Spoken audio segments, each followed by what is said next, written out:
It starts softly, like an old memory that never fully left the air. A hill, not so large, but enough to draw the shape of a round curve under a blanket of grass.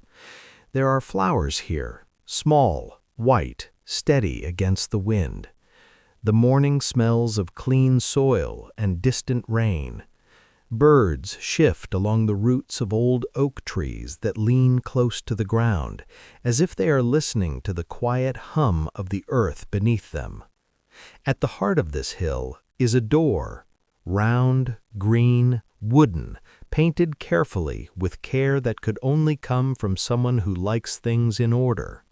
The brass knob at its center catches light even on the dimmest mornings.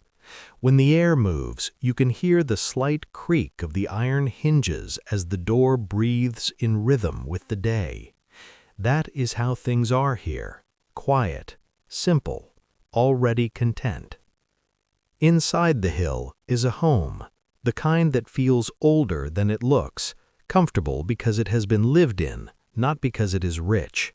The floors are smooth and clean, the shelves full of polished dishes, shiny enough to catch the glow of the small lamps that line the hall. There is a habit to the space. Everything has its place, and every place is perfectly satisfied to stay as it is. This is the home of Bilbo Baggins, a hobbit who likes his peace the way others might like gold or song or adventure. He moves through his rooms with the measured confidence of someone who believes the world is whole and fine as long as nothing unexpected comes knocking. He hums sometimes, quietly, while counting teacups or while trimming the edge of a folded napkin. He doesn't think of faraway lands. He doesn't think of dragons or dwarves or great battles in forgotten valleys. His thoughts are about what is near, about breakfast, about the garden, about whether the weather will hold. The morning is a soft one. The sunlight bends through green leaves outside and spills like honey down the path. Bilbo steps out into the air, pipe in hand, a gentle frown of contentment over his face. He looks down the road at the thin dust rising where nothing much ever happens. The day feels the same as every other good day, which is to say, peaceful, uneventful, safe. And then, slowly, walking up the path, comes a figure tall and gray. At first, Bilbo barely notices, just a shape shifting against the shimmer of the road, but as it draws near, his eyes narrow. The hat is wide and pointed. The beard is long, streaked with white and silver. The staff that leans against the man's shoulder looks carved from some tree that might have seen older days than any in these parts. The man smiles when he's close enough to see Bilbo's politely nervous expression. "Good morning," says Bilbo, tipping his head slightly, out of habit more than warmth. "Good morning," replies the man, his tone slow but not heavy, as though the words themselves were stretching after a long sleep. The two stand in the quiet, the kind that feels both awkward and calm. Birds move in the hedges, the wind travels around them but does not disturb. Finally, Bilbo clears his throat. "Lovely morning for being left alone, wouldn't you say?" The man smiles again, not unkindly. Left alone, yes, though one never knows when a morning might choose otherwise. There's something behind his voice, something full of age and patience, like a river that's seen too many stones. Bilbo shifts his feet. "You're a stranger, I take it. Are you lost?" "Not lost," says the man quietly, "looking for someone, perhaps." "Ah!" Bilbo hesitates, for politeness tugs at him even when he wishes it wouldn't. "And might I ask who that someone might be?" The man leans a little on his staff, considering. "A burglar, perhaps, or someone who might enjoy a change of scenery." Bilbo blinks. A burglar? The word sits ill in his ears. The idea of any such thing near his pantry nearly offends him. but the man remains gentle, like he's not mocking, merely allowing the notion to drift in the air. "Well," says Bilbo, collecting himself, "I'm sure there's no one like that around here." The man doesn't argue. He simply nods, smiles faintly, and draws the shape of a sign, almost lazily, on the green door with the edge of his staff. Bilbo watches, uncertain. Before he can speak, the man has started down the road again, leaving the faint scrape of his staff against the stone behind him. Bilbo exhales after he's gone. "Strange folk wandering about these days," he mutters, retreating into his round, safe world. He shuts the door, straightens a candle, and tries to forget. But the mark on the door stays, and the day moves on. When evening comes, Bilbo sits before his small fire. The kitchen smells of bread and newly cut herbs. He pours himself a cup of tea and lets his thoughts drift. His head nods, his eyes grow heavy, so he nearly jumps out of his seat when there's a sudden knock. He opens the door. There stands a dwarf, short and solid, with a beard braided into tidy strands. The dwarf bows lightly and steps inside as if expected. "Dwalin at your service," he says, setting down his pack. "Bilbo Baggins at yours," answers Bilbo, automatically, more from confusion than hospitality. Before he can decide what's happening, there's another knock, then another, then another. Soon the room is full. Thorin's company, 13 in all, each one with a story carved into his face like the marks of a long journey. They fill his chairs, his corners, his silence. They eat his food and laugh quietly among themselves. Bilbo tries to keep up, to serve, to understand. The rhythm of their voices is like slow thunder filling the halls. Gandalf returns, standing tall by the hearth as if he had always belonged there. He lights his pipe. The smoke curls in lazy gray shapes, drifting near the ceiling like sleeping thoughts. Maps are unrolled. The dwarves lean close. Thorin's deep voice, calm and steady, speaks of mountains that shimmer in memory. Erebor, the lonely mountain. His words are low, controlled, but beneath them moves something like grief. The mountain was taken, he says, by a dragon whose fire still burns in their dreams. The others listen, their eyes dark with remembrance. Bilbo listens too, uncertain whether he is supposed to pity them or fear the tale. As the hours slow, the company begins to sing, quietly at first, almost too soft for Bilbo to catch. Voices rise one by one, folded into a tone that hums, not unlike the wind through hollow stone. Their song is low. It does not seek to move mountains, only to remember them. Bilbo feels something shift inside, small and fragile, like a candle flame caught between fingers. When the song fades, the room is quiet. Bilbo stands there, uncertain of what part he has played in any of it. Gandalf turns to him. "You have been chosen, Mr. Baggins, if you wish to come." It is said gently, like an offer that can be refused, but perhaps won't be. The wizard looks not at the hobbit before him, but into the distance behind his eyes, into a road that Bilbo himself cannot yet see. The morning is empty again. Only stray dishes and footprints remain. The sunlight filters through the curtains in narrow bands. The world seems unaltered, though something faintly different hums beneath the stillness. Bilbo stands for a long time in the doorway. He tells himself it was all nonsense, that it was just a gathering of rude strangers, that he will go back to his garden and forget. But the paper on his table waits, marked in strange runes with promises half said. He reads it once, twice. His hands tremble, not in fear, but something new, curiosity perhaps, or longing for something he'd never admitted he wanted. The morning stretches ahead. The sun lifts higher.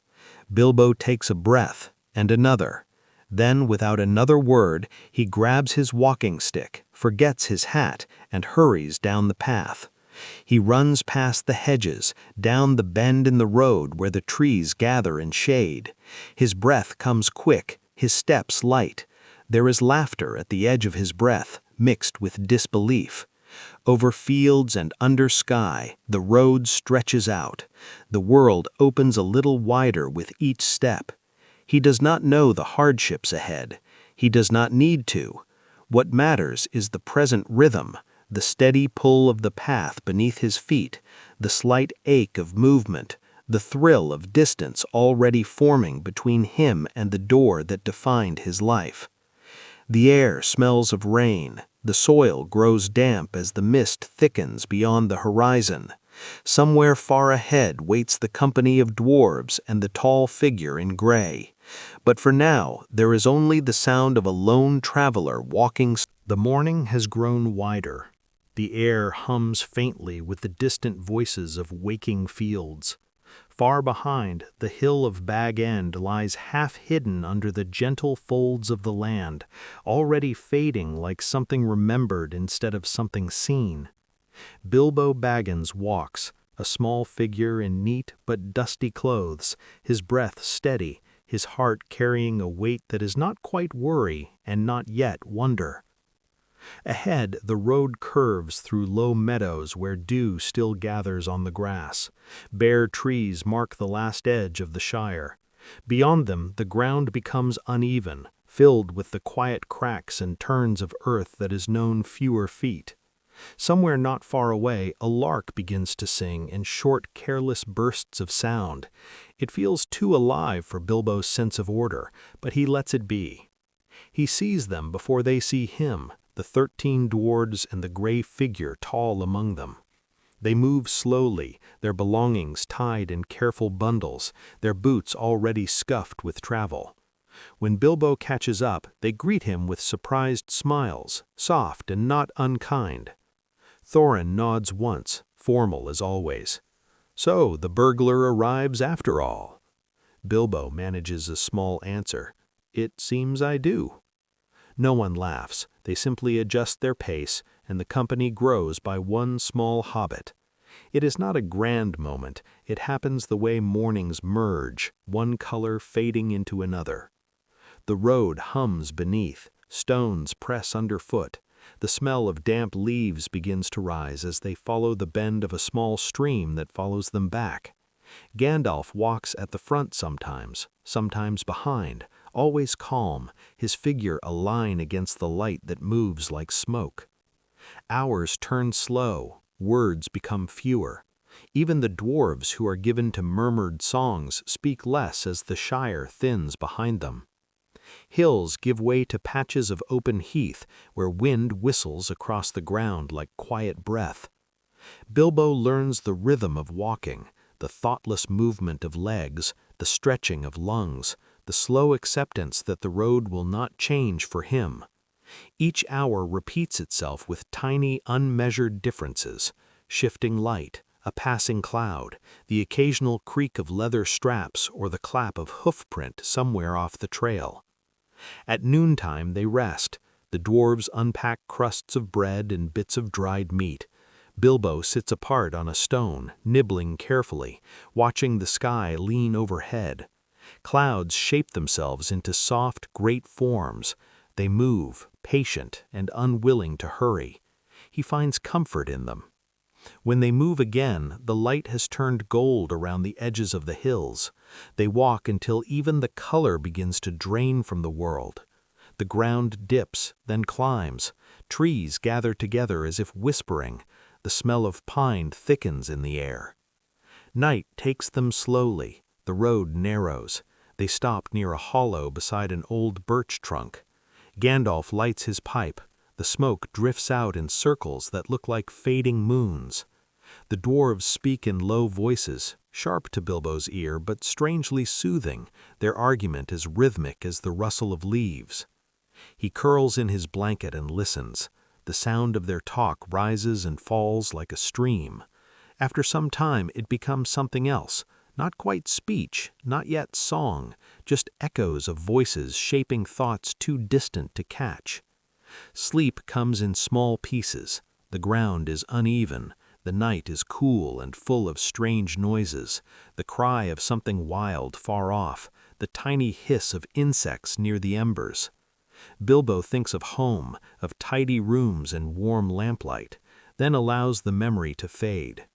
The darkness folds around him like a second skin, and the rhythmic breathing of the company becomes the measure of rest. Morning breaks pale, thin and gray. Mist drifts in low bands, bending around the bodies still wrapped in blankets. Gandalf is already awake, watching the east. His eyes catch the faint shimmer of sun beginning to return. He touches Bilbo's shoulder once, not to wake him fully, only to remind the hobbit that he is still here, still part of this slow, collective movement forward. They walk again through land that grows rougher. Grass gives way to stone and tufts of hard weed. The air carries fewer scents of fruit and more of raw, clean air. Sometimes Gandalf leaves the path to scout ahead, returning hours later with news that sounds more like weather than instruction. The dwarves accept it. Bilbo learns to. They cross a small wooden bridge. Its boards moan gently under their weight. Beneath it, water glides so quietly that it looks motionless. Bilbo stops halfway and peers down into his own faint reflection, distorted by soft ripples. He hardly recognizes the face that returns, a little older, a little more uncertain, caught between comfort and curiosity. The company calls from ahead, and he turns, stepping quickly to close the distance. By evening, the land has changed again. Trees lean close, sheltering hollows and darker corners. A drizzle starts, fine and steady. The road dissolves into patches of mud. Thorin calls a halt near a cluster of stones. No one complains. The dwarves settle their packs, arrange a small fire that struggles against the damp. Gandalf stands a long time by the edge of the clearing, his gaze fixed at something deep beyond the shadows. They eat quietly. Steam rises from their food, eaten without speaking. The rain hums softly against Bilbo's hood. It is not cold yet, only persistent. The ground breathes a scent of soil and leaf. Later, when most of the company has fallen asleep, Gandalf moves closer to the fire. Bilbo watches him through half-closed eyes. The wizard's face seems carved of calm light. Smoke curls around his hand as he holds the pipe loosely. "Strange world beyond your garden, isn't it?" Gandalf says, so low it might be the voice of the weather. Bilbo hesitates. "Strange, yes, larger than I thought it could be." "Larger still ahead," Gandalf replies, "but that's not for tonight." The words drift away. The fire crackles once, then quiets. When Bilbo opens his eyes again, the night has deepened into something more solid. The rain has stopped. Silence presses close enough that each breath seems to echo. He hears faint movement, perhaps an animal, perhaps wind. Then, for a long stretch of time, nothing. He falls back into sleep that feels like sinking more than resting. Days fold into one another. They find a rhythm in repetition. Walk, rest, walk again. The landscape stretches and reshapes itself. Rocks give way to low ridges, ridges to valleys where the sound of water returns. Through it all, the group holds its quiet pace. Once, near mid-morning, Bilbo stumbles across a patch of wildflowers clinging to a crack in the stone. Their color is almost gone, faded to soft gray-blue under the thin light. He kneels, touches one gently, then rises without comment. The dwarves do not notice, but Gandalf, looking back, seems to understand and nods faintly. By the fifth day, they reach a small forest edge. The trees stand twisted and close, branches fused above in dark woven nets. It is different from the open hills of home. Each step between trunks feels like a step into the held breath of the world. The path continues into shadow. The company hesitates. Even Gandalf, for a moment, stands still. "We'll pass through by sunrise," he says finally. "There's shelter on the far side." Inside, the smell changes. Wet bark, old moss, the faint sweetness of decay. The ground is soft, giving slightly underfoot. The sound of droplets echoes far above, so slow and spaced that each one feels deliberate, part of an unseen rhythm. Bilbo walks near Dwalin, who hums now and then. Not a song, just an absent thread of thought turned into sound. It helps keep the silence from swallowing them. After hours of dim walking, they find the clearing Gandalf promised, a hollow fitted between roots as large as doorways. They settle there. Bilbo wraps his cloak tighter and listens to the soft hush of the forest breathing. Somewhere deep inside, something moves, a faint crunch, a break of twig, but no danger comes near. When dawn filters through the branches, it is not golden, but silver, cold and precise. Faces emerge from shadow, eyes blink against the light that promises another stretch of road. The company eats in silence, then they move again. By afternoon they reach open land once more. The hills beyond are darker, bent under the memory of older storms. Clouds gather low, the scent of wood smoke reaches them. Gandalf stops, nostrils narrowing. "Others ahead," he says simply. They find the source not far from a dip between two slopes, a campfire, rough and wide, with voices old and heavy around it. Trolls, 3 of them, large and uncaring, arguing about meat in words that clatter more than they speak. The company hides among stones. Bilbo peers over the edge, heart beating slow but strong. The voices drift through the dusk like slow thunder, not frightening yet, just. The valley of Rivendell fades behind them one morning, without noise or ceremony. Mist lies along the water. The light is thin and silver. The company moves slowly up the winding path that climbs the eastern rim of the valley. The echoes of the waterfalls follow them for a time, then fall away until only the dull ring of boots and the steady breath of ponies remain. Bilbo looks back once, and the soft shape of the house is already dissolving into blue haze. He does not wave. It feels wrong to disturb that stillness with movement. Instead, he turns toward the path ahead. The road begins to elevate, each bend breaking into new layers of cloud. The air grows cooler, stones appear beneath shallow grass, the soil changes color. The mountain line ahead is huge but patient, folded like a sleeping creature against the horizon. The peaks are dusted with pale snow that never fully melts. There is no rush in their rising. They wait, as mountains do, for small travelers to arrive whenever they will. For days the company climbs. Words are short, gestures quieter. The dwarves move in a careful rhythm they seem to have known all their lives. Gandalf walks sometimes ahead, sometimes behind, his eyes measuring distance without rest. Bilbo learns to walk in silence, finding comfort in the repeating sound of feet meeting earth. Rain comes soft first, then in long sweeping curtains. They shelter beneath overhangs, eating bread that tastes of damp wood smoke. Thorin studies maps that grow less certain with every mile. Each line on parchment feels older than the ground itself, worn thin by many hands. In the gray afternoons, when clouds hang low enough to touch, the company moves between walls of rock that shine faintly with wetness. Water drips in a slow, measured rhythm, like time itself breathing through the cracks. Bilbo looks up and sees faces in the stone, shapes carved by wind and erosion. None smile. They only watch, unmoving. They find a shelter one night, a shallow cave half closed by moss and hanging roots. Inside it smells of stone dust and rain. The fire burns small and cautious. Gandalf writes in faint runes upon a scrap of parchment, his hand steady, his eyes following something far beyond the present flame.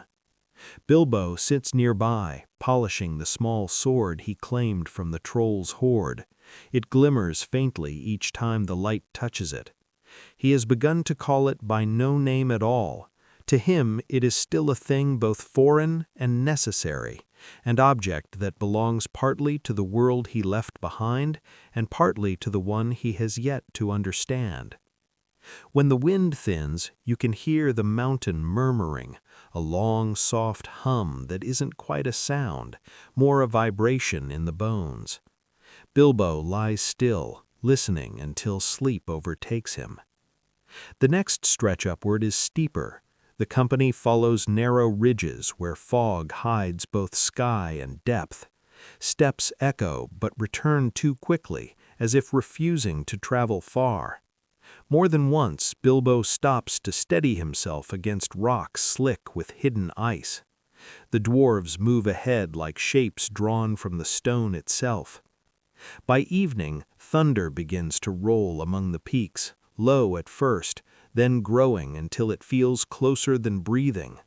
Lightning glances across the edges of the clouds, spreading pale veins for an instant and retreating. The mountains answer with long groans that seem almost alive. They find another cave, broader, deeper, without the cramped, damp smell of the last. The dwarves speak of it as a good shelter. Gandalf examines the corners carefully, tapping stone with his staff, listening. The storm outside grows louder, erasing words. He nods once. "We will stay till morning," he says. Firelight fills the hollow. The sound of rain becomes a constant drumming on the outer rock. They eat what little remains from their packs. Stories drift half-spoken, swallowed by the rumble above. Then sleep settles, layer by layer, upon the group. But not all spaces hold silence kindly. Somewhere, long after midnight, a change in the air awakes Bilbo. It isn't sound exactly, but the absence of one, the moment when the rhythm of rain and breathing slips.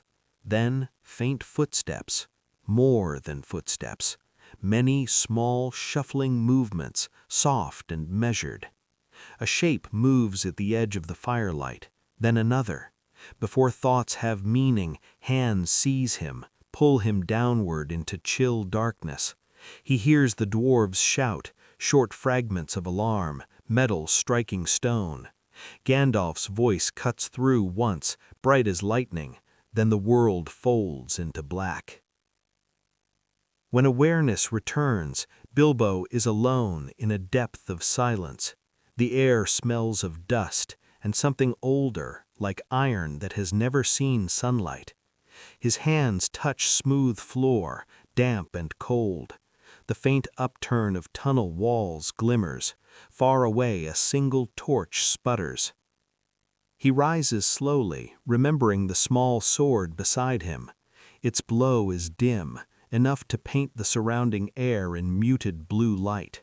Somewhere up ahead, echoes of rough voices travel, goblins perhaps, though in this calm retelling they are less creatures of fear than shadows of another world, harsh and gray. He moves quietly, following the distant sounds not of bravery but instinct, because staying still feels more dangerous than walking. The tunnels branch like veins, each turn leading deeper. Water runs along channels cut by ages. The light from his blade trembles. Soon the noise grows louder, a gathering of voices, uneven, complaining. Peering around a corner, he sees a cavern filled with shapes hunched around great fires. The dwarves are there, bound but unharmed. Goblins move among them, their eyes narrow slits shining with dull reflection. On a high ledge stands a figure larger than the rest, snarling orders in a language that breaks more than it blends. Bilbo holds his breath. Then another light pierces the cavern, a white flash that is not natural flame. A voice follows, deeper, resonant, certain. Gandalf. The fires flare, then collapse inward. Darkness swallows the uproar, screams echo, then fade into the mountain's long silence again. When Bilbo blinks against the sudden darkness, the space is empty. He calls out once, softly.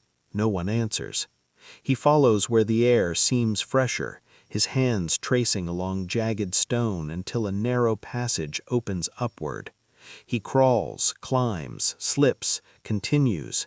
The weight of earth presses from every side, but ahead there is a faint smell of open wind. And then his hand brushes something small and hard on the ground, a ring. It glints faintly in the half-light, a simple band shaped from unknown metal. There is no sparkle, no mark, just a circle, cool against his skin. Bilbo pockets it without thought at first, the way a traveler might pick up a smooth stone for company. There is no music, no omen, only the quiet acceptance of possession. He continues upward until his path widens once more. The air shifts again, damp still, but touched now by the breathing of another presence, a soft splash, a scrape. Out of the dark approaches a shape smaller than expected, thin, pale, eyes large and uncertain in their brightness. It hums to itself, words broken into murmurs. It does not look monstrous, only displaced, half here and half forgotten. Bilbo stays still. The creature drifts closer, peering. In the faint glow of Bilbo's sword, the water behind it trembles. They study each other across the space between light and shadow. Then the creature speaks, more a hiss of thought than sound. "What has it come to find?" Bilbo's mouth opens, but no word fits. The silence afterwards feels heavy, but not threatening, only old. There follows the quiet exchange of riddles, soft voices in a cave where sound barely dares to move. Each question rises, hangs a while, and drops like a pebble into unseen water. Bilbo's answers come slowly. The creature's eyes gleam with amusement that never breaks into cruelty. Time becomes thin, perhaps an hour passes, perhaps several. The last riddle slips almost by accident from Bilbo's tongue. "What have I got in my pocket?" And the air changes entirely. The creature grows still, its voice falters. Something lost has been found, though Bilbo does not know it yet. In confusion, in thinly formed fear, morning opens along the foothills with soft light that spills like dust from unseen hands. The company moves slowly over damp grass, leaving the last dark ridges of the mountains behind. The air feels gentle again, touched with warmth that carries scent of leaf and water.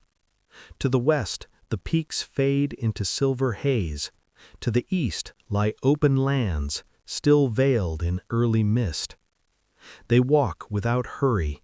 The sharp noise of the mountain streams has quieted into low murmurs. Each step takes them farther from the hardness of rock, nearer to the slow breathing of living soil. Bilbo listens to the change around him, the chirp of hidden birds, the careful movement of insects among dew-wet reeds. It feels like a world remembering itself. For a time they follow a thin track that curves between low hills. The grass grows thick on either side, bending in waves under the light wind. Here and there old bee trees stand, their trunks rough, their crowns trembling with the faint buzz of life. Gandalf guides them onward, his staff drawing a steady rhythm against the ground. He seems lighter again, his eyes moving from sky to horizon as if measuring calm. By afternoon they reach a wide meadow cut by a dark stream. They eat in small silence.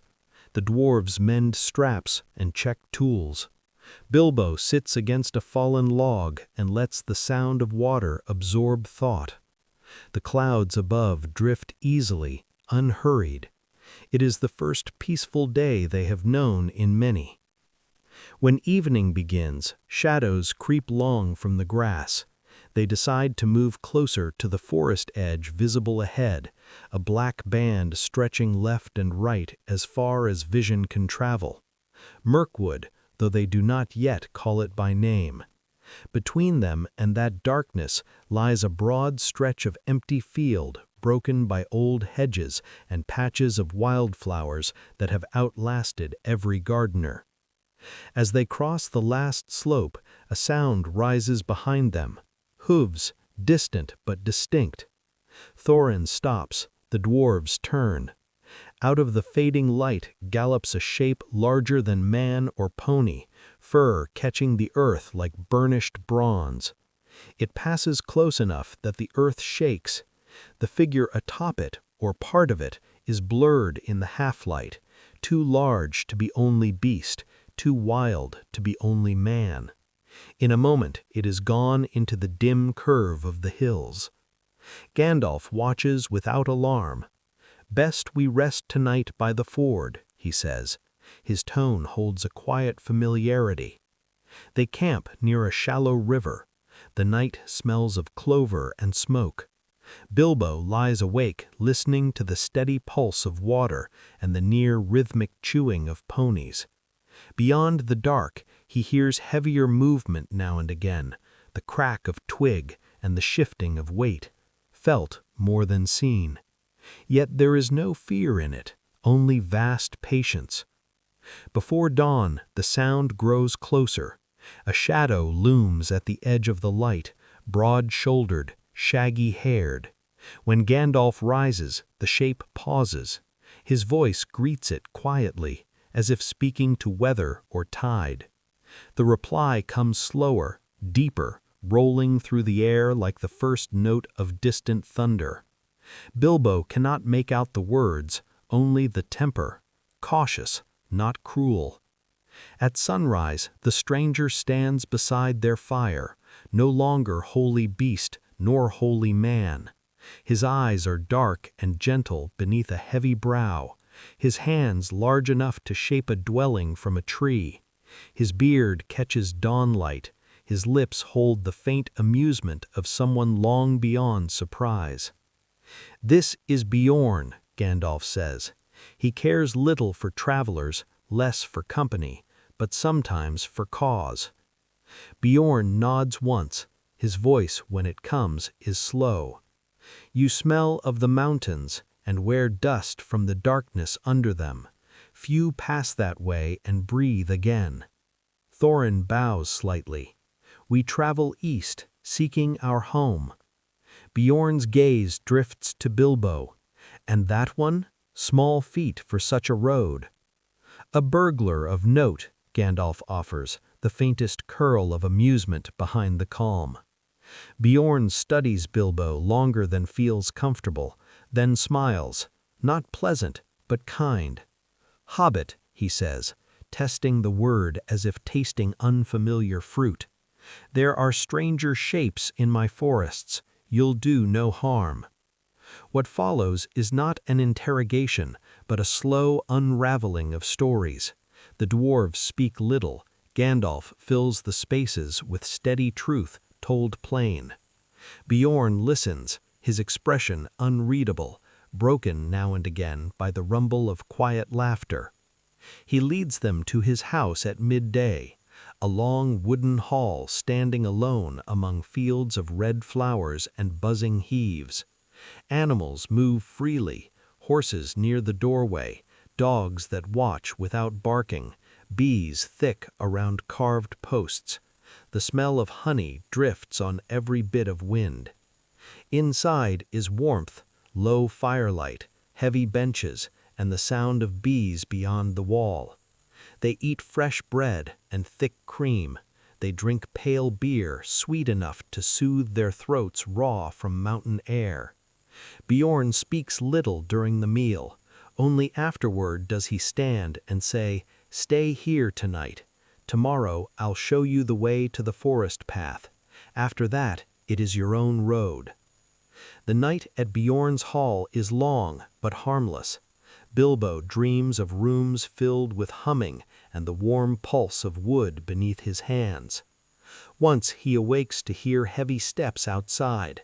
A bear shape passes beyond the window, broad against starlight, pacing slow circles around the house. It is neither threat nor guard, just presence keeping rhythm with the night. Morning breaks mild. Bjorn stands waiting by the door. He gives each traveler food packed neatly in wooden boxes bound with ivy twine, and skins of clear water, and warnings spoken as fact. Do not touch what you do not understand. Keep to the path. The forest will be old, and old things are restless. Gandalf thanks him with a nod deep enough to speak more than words. The company moves on, following him north and east. Bjorn's shape remains visible for a long time behind them, smaller with distance, yet somehow equal to the land around it. At last he turns and disappears into the fields, becoming part of the low horizon. For 2 days they travel through open country. The ground slopes gently downward, and the shadow of the forest ahead grows broader, darker. By the second evening it looms before them completely, trunks rising close together, branches locking overhead like ribs of some vast creature that never breathes. The air already feels different here, cooler, touched with resin and age. They camp one last time outside its reach. Their fire flickers uncertainly as if afraid to shine too near that darkness. Gandalf sits apart, eyes half closed. In the morning, Bilbo wakes to find him saddling his horse. "You're leaving?" Thorin says, not quite as question. "For a while," Gandalf answers. "Your road runs through shadow for many days. Mine runs alongside for now." He turns to Bilbo. "Courage comes quietly," he says. "Listen to it when the forest will not."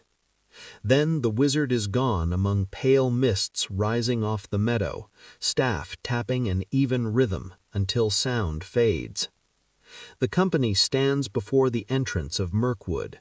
The edge is abrupt. Sunlight stops as if afraid to cross. They step beneath. The change is immediate. The air cools. Light dissolves into green-brown gloom. The smell of pine and damp leaves folds around them. The path winds narrow between trunks wider than houses. Every sound shifts toward softness. Boots on thick moss, the whisper of insects, the occasional fall of something unseen among distant branches. Time slows here. Afternoon and morning share the same color. Meals happen by habit, not by sky. They mark days by the weariness of limbs rather than movement of sun. Conversation shrinks to murmurs. Thorin counts steps. Bilbo watches light patterns on tree bark, noticing how none repeat exactly. At night they light small fires, their glow swallowed quickly by darkness. The dwarves sleep uneasily. Bilbo dreams of endless corridors made of wood instead of stone. When he wakes, it is often to silence heavy enough to press against the ears. On the third day, the path grows uneven. It begins again within the same shadow where sleep never quite ends. The company wakes slowly, as if drawn upward by the faint hum that passes through roots and soil. Mirkwood at dawn looks almost the same as Mirkwood at dusk, still, spare, peeled from color. Leaves above hang motionless, except for the smallest vibration that could easily be breath. The fire has died into ash. When Bilbo stands, his feet sink softly into moss dark with dew. There is no sky here. What light exists comes from nowhere, a uniform dimness that lets them see only as far as a few paces. The air smells of wet bark and distance. They eat what remains of their food, small crumbs of honey cake from Bjorn's stores, now dry and crumbling. Dwalin measures portions with quiet fairness, saying little. None complain. Their bodies have learned the weight of exhaustion so thoroughly that it feels normal now. They tie their packs and begin again, single file, following the narrow path that wavers like lost memory among trunks that rise impossibly high. The forest seems to watch, though not unkindly. It simply notices, as old things do when younger things move through their dreaming. Hours stretch without change. The sound of steps on leaf mold becomes a heartbeat.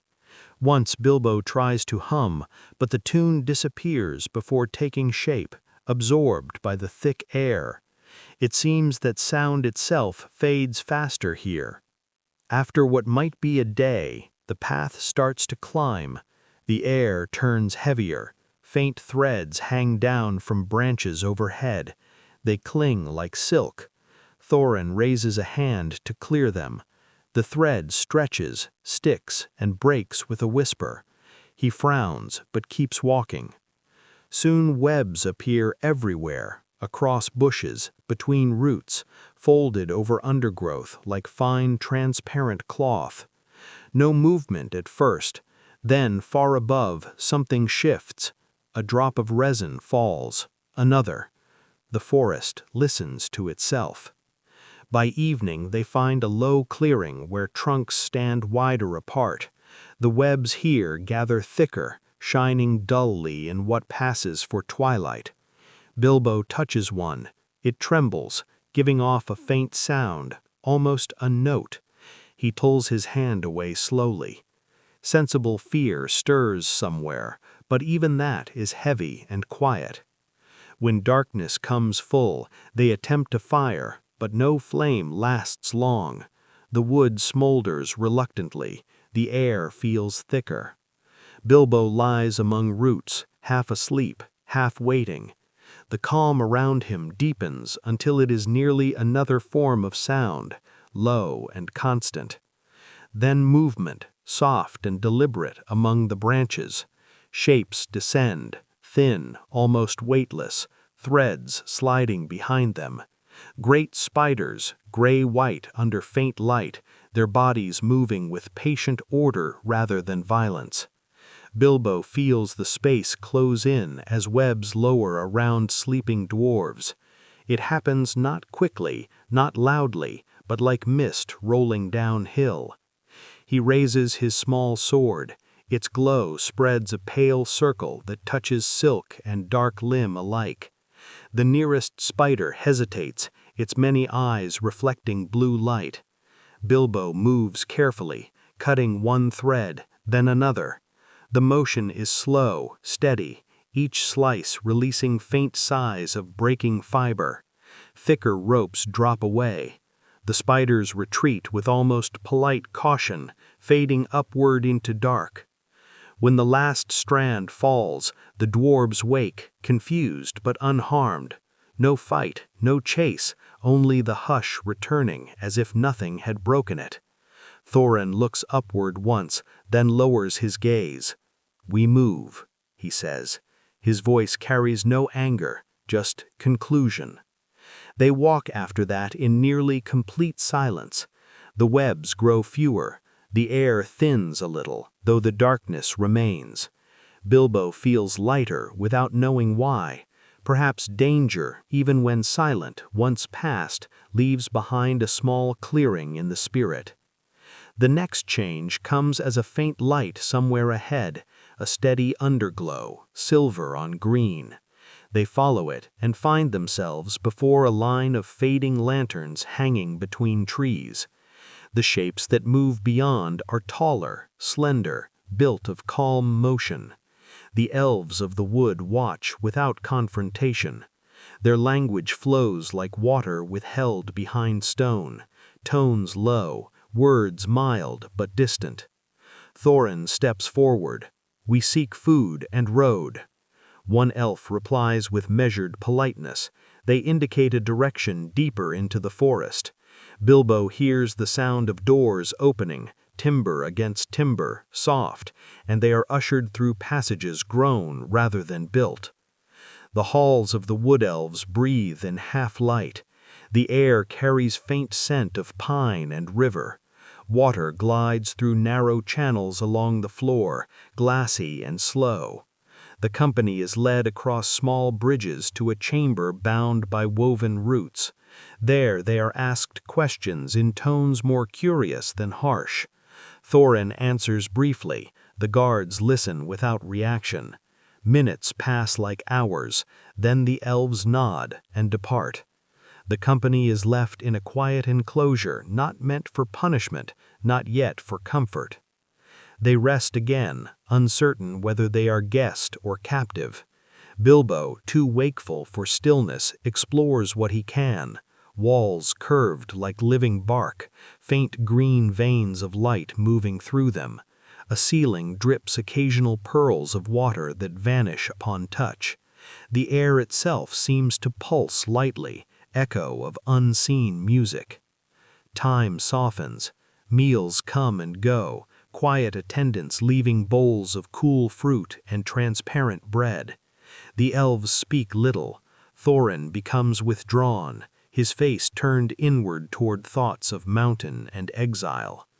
Bilbo senses the weariness among them accumulate like slow dust. One evening, or what might pass for evening here, a sound of deeper water rises. They follow small escort bridges downward until they reach an opening where pale light meets dark current. Here runs the underground river. The air smells clean again. Bilbo watches while the elves load barrels, empty, sealed, floated gently one by one toward wooden channels cut into the stone. The craft of their movement is precise, neither joyous nor cold. His curiosity unfolds silently. When no one looks, he traces where the current leads, downward, towards a faint bend in the rock where blue light swims like reflection from the outside world. That night he lies awake and considers the feel of running water, the promise of movement after so much still ground. Something inner stirs, not rebellion, only alignment with flow. In the days that follow, the elves' patience with dwarves grows thin. Thorin is separated, the others confined by custom. Bilbo remains ignored, small enough to blend into corners. He uses that invisibility as shield, moving unnoticed, observing maps, tools, routines. Occasionally the ring rests in his hand, heavy, ordinary, though he never uses it fully, sensing that secrecy here is better trusted to silence than to magic. When chance finally opens, it comes gently. Flood tunnels are prepared again for night shipment toward the east. Guards leave when the bell of change sounds. Bilbo slips between shadows, guiding one dwarf after another to the smooth barrels waiting their turn. The water laps softly, indifferent. He helps secure lids, whispering instructions in tones more like thought than voice. None resist. Weariness plays its own kind of trust. When all are hidden, he pauses. The last barrel remains half afloat. He lowers himself atop it, steadying with both hands. The current pulls. The sound becomes thicker as the tunnel narrows. With slow inevitability, the barrel dips into darkness. The motion is neither fast nor wild, only constant, a deep humming beneath his body. He drifts. The water carries him through passageway after passageway. Sometimes he can see faint gleams above, cracks where moonlight or torchlight enters, sometimes full dark. The noise of rushing dimly resembles breathing. He loses count of distance. The smell changes gradually from mineral to leaf. At last, after what might be hours, a cooler wind touches his face. The pressure lessens. The tunnel widens, spilling its cargo into a broad river that slides through open air. Stars appear above, fragile but real. Bilbo takes a long breath. The sense of space returns like rediscovered memory. Around him, other barrels bob. The night fades without notice. A thin, gray line spreads along the horizon, turning the edges of everything silver. Mist clings to the reeds beside the river, so light that each movement of water breaks a shape and builds it again. Dew gathers on clothes and hair. The company wakes to cold fingers and gentle stiffness. No one rushes. The dwarves stretch their limbs, speak in low voices. Bilbo watches the slow process of morning, drawing detail back into the world, the way the sand takes color, how the pattern on a stone grows visible again after darkness. The forest behind them remains quiet, vast, unseeing. It does not call them back. It only continues existing, deep within itself, like a dream that will not end but no longer remembers the dreamer. They eat a little, mostly from what Bjorn had given, now nearly gone. The air tastes different here, open, touched with faraway salt the forest never knew. Across the water, between folds of mist, faint wooden shapes appear and vanish. Docks, posts, platforms rising from the current. Gandalf is not with them. When Bilbo looks east, the road seems longer for it. But the dwarves' faces show a hint of purpose that saves them from despair. Purpose itself is enough. They gather the empty barrels once more, tying them together into a rough raft. It moves clumsily but steadily. The sound of water against wood is constant, small, and endless. They push off, the current accepting their weight without comment, carrying them forward through a slow corridor of gray morning. The banks widen, reeds give way to flat grass pressed by wind. Occasionally a bird rises, white against the colorless sky, its cry thin as string. The world feels larger again, and though hunger gnaws, it is a manageable emptiness, one that signals movement rather than want. All day the river flows with them. It bends south and east, smoothing into longer stretches. By afternoon, Bilbo begins to see reflections that are not clouds, the faint straight lines of dwellings, perhaps, or piers built from timber darkened by age. A distant bell drifts on the wind, slow, steady, unhurried, like a heartbeat spread thin across water. They reach Lake Town near twilight. Wooden walkways lead out from shore to hold the town above the lake's surface. Everything smells of wet ropes, tar and fish, an honest perfume of work and water. Smoke hangs low, flavored with pine and dampness. Lanterns bloom one by one along the bridges, small islands of warm color floating over the near black water. Voices move among them, careful and unaware, belonging wholly to this life between sky and lake. The company's raft touches the dock with a hollow sound. Guards approach, their torches painting slow barks on the air. Thorin speaks first, quiet, measured. His name, when spoken aloud, changes the stillness. The words Thorin Oakenshield seem to draw a memory from the timbers themselves. The guards exchange looks, not fearful, but thoughtful. They invite the travelers inward, and the lake accepts another set of footsteps into its rhythm. Inside the town, light moves everywhere, lanterns swinging gently from beams, reflections multiplying across water. The people of the lake are smaller than rumor would describe, ordinary as anyone who has learned work before words. They listen with curiosity as Thorin speaks of mountains and home, of reclaiming what was lost. The hall where they stand smells of wood smoke and cold stone, kept near the hearth to dry. The master of the town, cautious and practical, studies Thorin with shrewd eyes. Bilbo watches the negotiation unfold like slow current around stones, one question, one answer, one silent agreement at a time. When the talk ends, they are given quayside lodging and simple food, nothing grand, but plentiful. Bread that tastes faintly of lake-water grain, smoked fish soft as memory, ale thin but real. The dwarves eat without speaking. Bilbo eats too, grateful mostly for warmth. Later, lying on coarse blankets, he listens to the sounds beneath their floor, the slow lap of water against supports, the creak of ropes, the gurgle of tide. The tone of it holds nothing threatening. It is a conversation ongoing since the lake was born. He falls asleep before knowing it. Days in the town pass in subtle repetition.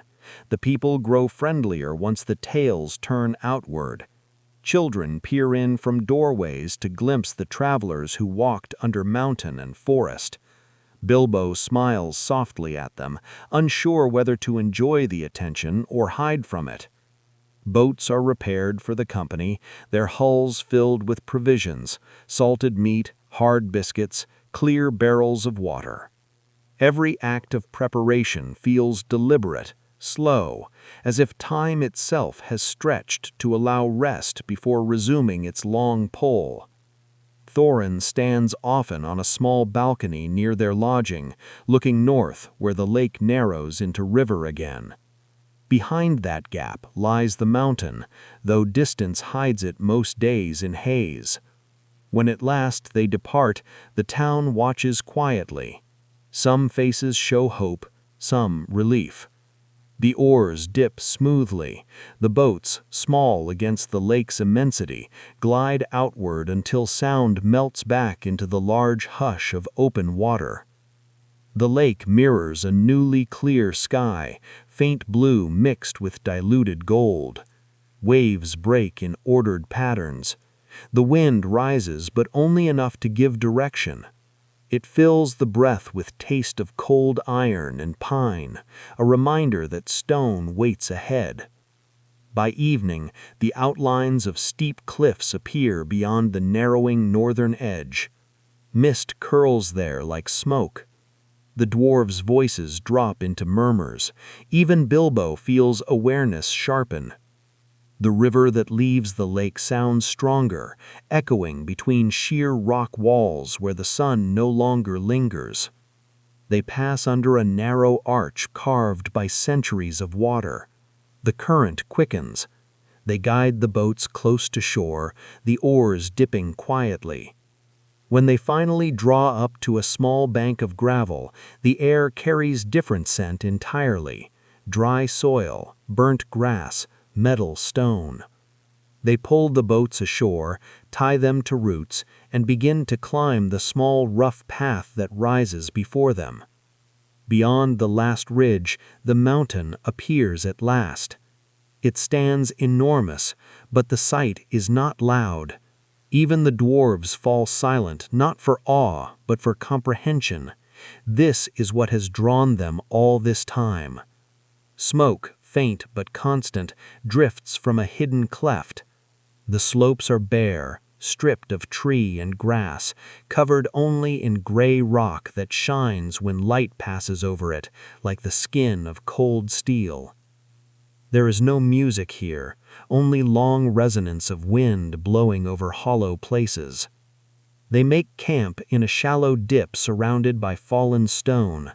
The fire burns low, wood brought from far behind, now smoky and fragrant in the thin air.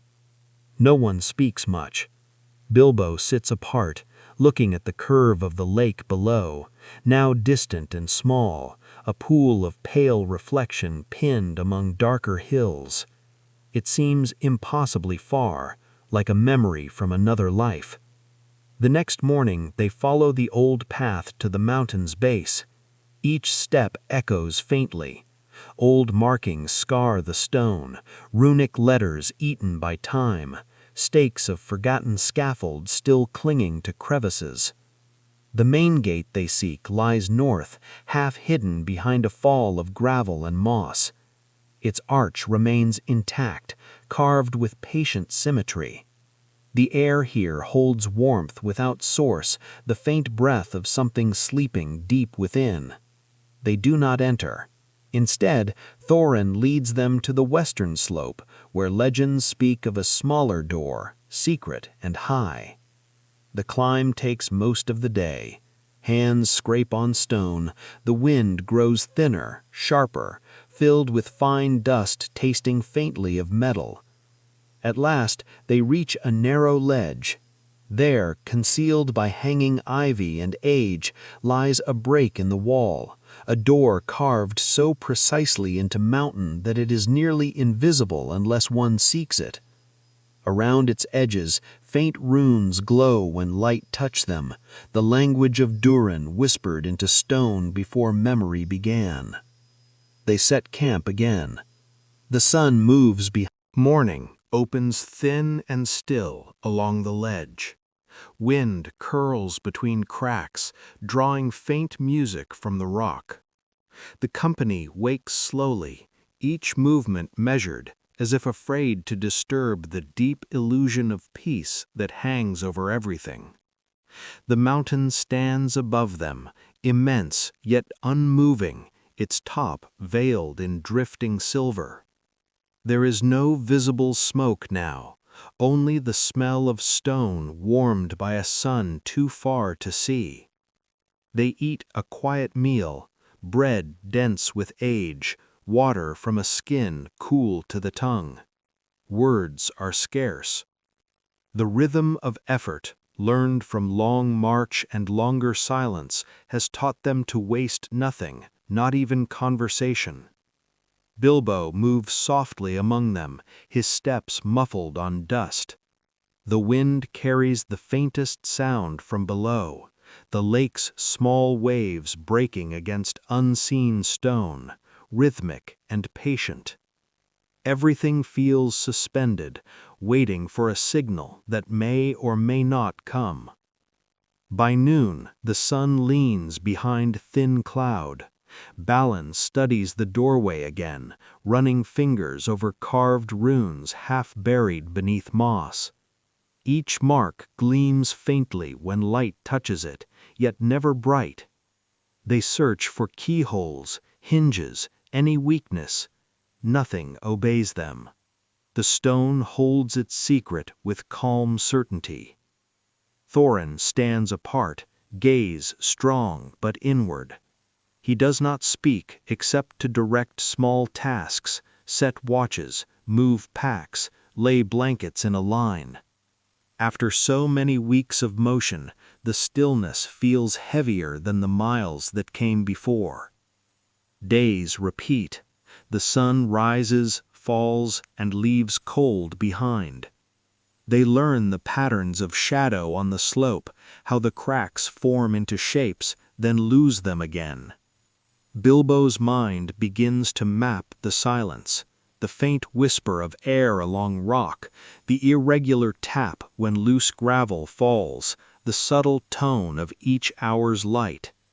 He discovers that waiting carries its own texture. It is not empty, but quietly full. At the evening of the third day, clouds lift briefly. The sun slides low, striking the cliff with a last level beam. Bilbo squints, watching. Something changes. A faint glimmer beside the runes, a line forming, not made by hand, but revealed by light. He calls softly. The dwarves gather. They watch as thin rays trace the edge of what might be a keyhole. For one suspended breath, the mountain seems to inhale. Then the sun's rim vanishes, and the mark fades back into plain stone. Balin exhales. Thorin closes his eyes. A sign, he says slowly, and proof that patience is the price asked here. Moonlight brings the next change, days later. The night is clear, deep blue behind sharp stars. The moon, nearly full, hangs directly opposite the cliff. Its light pours along the ledge, colder but stronger than fire. Bilbo happens to be awake, listening to the sound of wind curling through cracks when he sees it again, the faint line of a keyhole forming where none had been. He touches Thorin's shoulder. They rise together. The runes respond to moonlight, letters filling softly with silver glow, spelling words of entry older than the town below. Thorin's hands tremble as he fits a small wrought key, shaped for this door alone. The metal slides smoothly, turns once. A low sound follows, not loud, not frightening, only the sigh of stone remembering movement. The door shifts inward by a breath's width. Cold air spills out, dry and ancient, carrying scent of dust and something faintly metallic. They open it no further that night. It is enough to know it yields. When they sleep again, their dreams are full of gray movement and the idea of depth. Morning brings clarity. The door stands half open now, mist bends around it. Inside stretches a narrow tunnel slanting downward. The air that drifts from it hums faintly, as if the mountain itself speaks, but too quietly to be understood. No one suggests entering at once. They prepare with deliberate calm, binding ropes, checking blades, leaving most belongings outside along the wall. Bilbo is chosen to go first, though the choice comes almost naturally, without argument. He tightens his belt and looks once toward the sky, pale and untroubled above. Then he steps inside. The first section is narrow, the walls smooth as if polished by long use or wind. The sound of his feet changes. What was once gravel underfoot becomes firm stone. The passage bends often, always downward.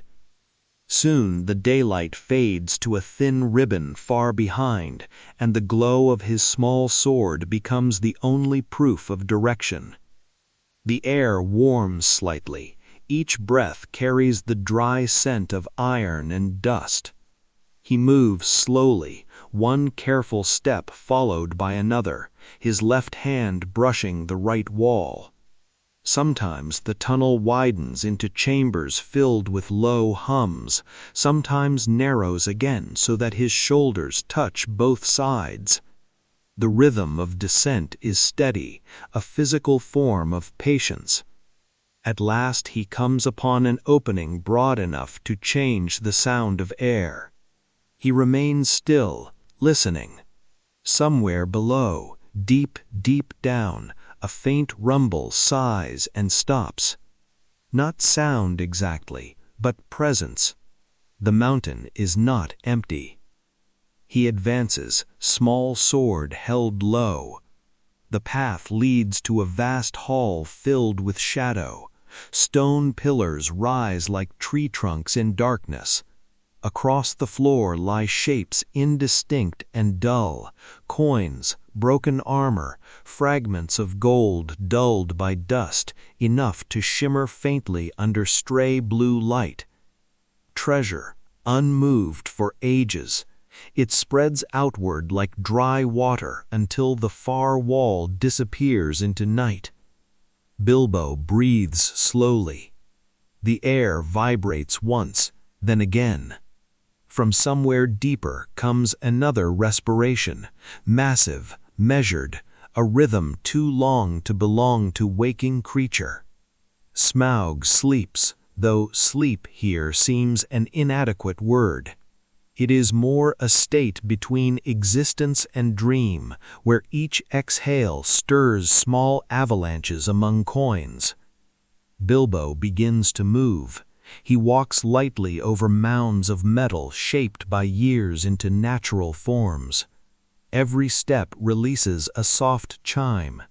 He stops often, not from fear, but from careful listening. He feels how immense the chamber is by echo alone. The dragon itself lies coiled at its far end, a structure of curves and copper color, immense scales dulled except where faint ember light leaks through thin scale gaps. The sight holds no terror in this narration. It is only vast and quiet, like a volcanic landscape frozen between breaths. Bilbo's heart adjusts to it, adopting the same slow tempo. He circles gently until close enough that details blur together, a ridge, an eye shut under weight of sleep, claws curled inward like stone hooks. He notes the patch of bare skin left unarmored near the great beast's side and keeps that knowledge wordless within himself. Among the coins lies a single cup wrought of thin gold, plain but perfectly shaped. He touches it, feels its cool surface, then lifts it. The metal gives the faintest sigh as it leaves its place, sound of belonging interrupted. He turns back in careful steps, setting his feet where they had been, measuring each motion until he finds again the narrow path upward. At the first bend he pauses and listens. Still nothing. Even the breathing behind him remains gentle. He reaches daylight without hurry. The dwarves wait motionless on the ledge as if the world depends on his eyes returning. He shows them the cup, quiet as offering. No shouts rise, only the deeper quiet that follows success no one dared plan too loudly. Morning does not truly break on the mountain. It simply arrives, pale and undecided. Mist lies in thin sheets along the ledge. The air tastes faintly metallic, touched with smoke that has no visible source. The dwarves stand together near the door, quiet as carved figures. They know something has shifted deep inside the mountain, a rhythm newly awake. No sound yet of wings, only the mountain's breathing, slow expansions of air emerging from cracks and clefts. Bilbo moves softly among them, his small shape disappearing against stone. He speaks little now, conserving words as if they might echo in the wrong direction. His eyes follow the valley below, where the lake lies small and smooth, movie-like in the morning's faint bronze. By midday the scent grows stronger. A tremor passes through the ledge, light enough to feel but not to fear. From the west slope, a line of thin smoke curls upward, winding into bright sky. It blends gently into the clouds, a mark only those watching for it would notice. The dwarves speak in low tones. Thorin's mouth forms careful phrases of plan. Balin nods. Fili and Kili peer over the edge in wonder. They prepare rope again, tools, small measures of food, a reflex born of journey rather than urgency. No one hurries. Waiting has become their way of living, and even Banger follows that slow rhythm now. The air thickens near dusk. Warmth moves upward through stone, a dry heat like breath drawn from the earth itself. Then a deeper sound forms, a rolling hum that spreads rather than travels, expanding through air and bone until it fills every pocket of quiet. From the dark cracks beyond the hidden door, faint light flickers. Smaug stirs fully. The sound of scales shifting against treasure is like wind turning sand, slow and endless. Then silence, a pause that holds the weight of thought. When the explosion of motion comes, it is not violent, only vast.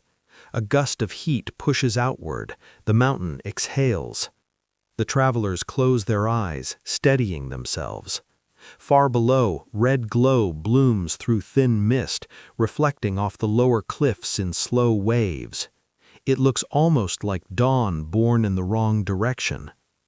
The dragon emerges unseen, his movement more sensed than witnessed. Shadow flows across the slope, followed by faint current of warmer air as wings open and fold again. The shape rises, enormous but graceful, a drifting continent of bronze against dimming sky. Bilbo watches as it turns eastward, following the line of the river, the same river that once carried barrels and quiet hope. Now it carries reflection of something burning. The dwarves do not speak.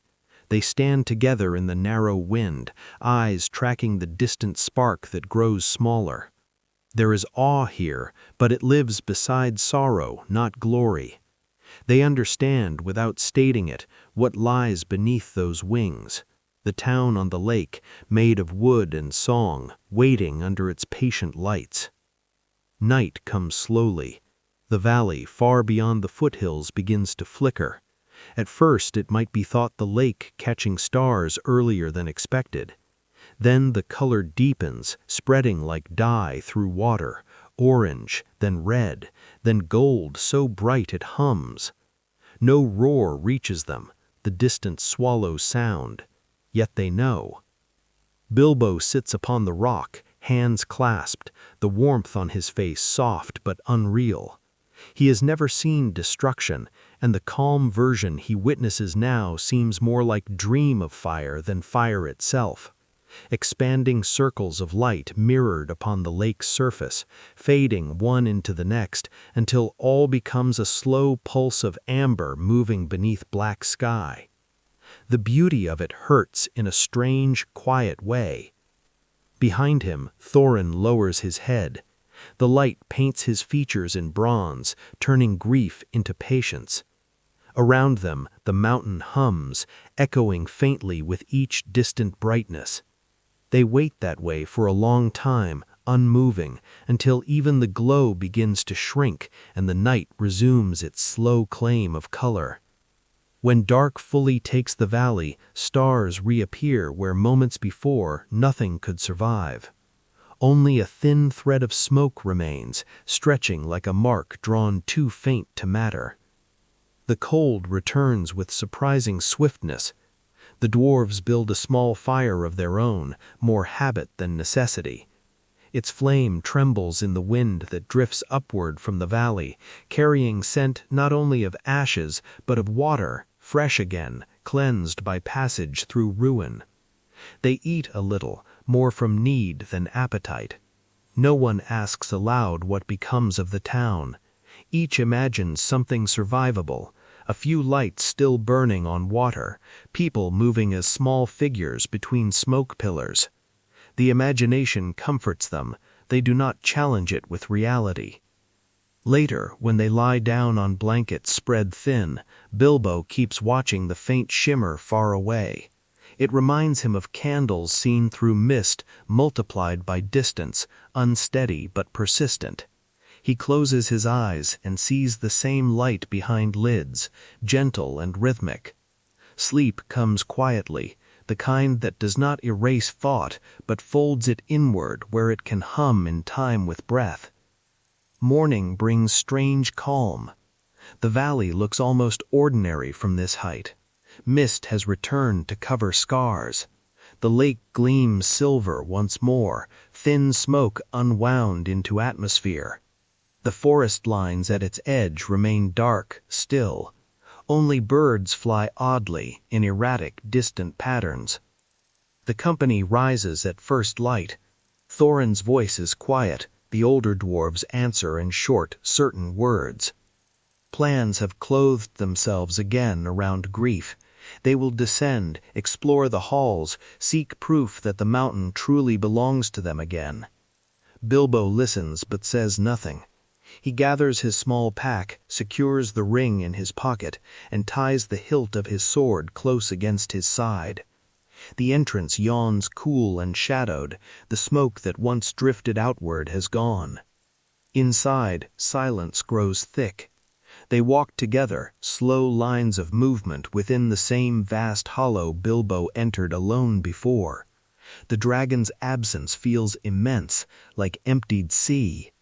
Only broken mounds of treasure remain, disturbed by heat, scattered but untouched by decay. The air holds a faint trace of burnt sweetness, a memory rather than a smell. They move carefully among the fragments, goblets overturned, jewels dulled by soot. Their footsteps ring out softly and fade. Balin begins to count under his breath. Ori marks symbols on stone, as if anchoring moment to record. Thorin touches a cracked crown that lies near what must have been the center of Smaug's rest, then leaves it be. No one speaks of possession. The treasure no longer glitters with the life it once had. It lies heavy, a field of memory spread against hard ground.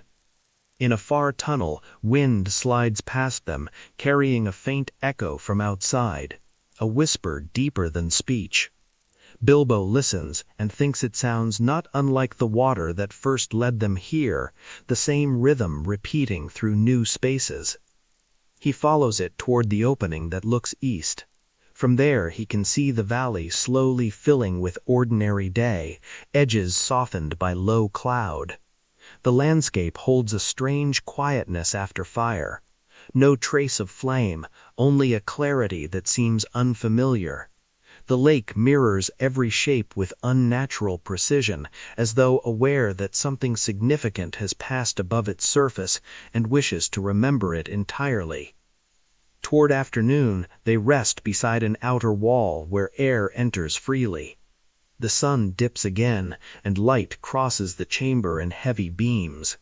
Dust rises and swirls, each mote bright as gold, and yet unimportant.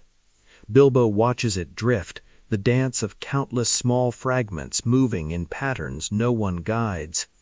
He thinks about the dragon, how its leaving looked less like rage and more like inevitable breath. He decides that not all endings must arrive with noise. Some vanish with the grace of wind losing energy among hills. The thought comforts him without reason. Night descends once more, gentle, tired. The company lights a single torch to mark their camp within the ruined hall. The sound of the mountain has changed again, softer now, freer, as if air moves more easily through space no longer claimed by heartbeats larger than itself. The dwarves sleep in small circles, forming pockets of warmth around fading embers. Bilbo stands for a while near the tunnel mouth. In the distance, the lake glows faintly, touched by moon again. He can imagine the rebuilt town already existing in outline, foundations forming from will and reflection. The mountain awakens to a soft dawn, an hour quiet enough that even the birds forget to speak. Thin mist weaves through the ravines, wrapping cold fingers around the rock. The fire that had changed the valley has burned itself to memory. What smoke remained has become haze, drifting upward to join the cloud that hides the peaks. From this height, nothing of violence is visible, only the simple gray breathing of the earth. Bilbo wakes before the dwarves, moves to the ledge, and sits facing east. Below him, the lake stretches wide and calm. A faint shimmer crosses its surface, like skin rebuilding over a wound. He can taste the air, traces of ash, faint salt of tears possibly never shed, and water clean enough to start again. When he closes his eyes, the memory of flame rewrites itself into a slow pulse of color, gold, then red, then nothing. Behind him, the mountain murmurs. The dwarves rise one by one. They speak in steady tones, almost whispers, following a rhythm that has settled among them like a shared instinct. Thorin's eyes glow faintly in the half-light, determined yet weighed by invisible stone. Without instruction, they begin placing remnants of the camp into neat rows, tools, ropes, small sacks of dull treasure. The work is almost ceremonial, patient as breath. When the sun finally clears the ridge, its light falls pale on stone. The warmth barely reaches them, but illuminates what lies far beneath. On the lake, there are new lines, dark streaks marking where rafts and boats have moved. The company cannot see people, only movement, but movement itself proves life. Thorin watches longest. He says nothing, only breathes out, and Bilbo feels the subtle change in the air. By midday they descend, following narrow tracks worn smooth under old dwarven boots. In the deeper corridors, crystal dust glitters, pressed into seams by ages. Their footsteps fill the ancient hallways with soft echoes that weave around each other, fading back into patience.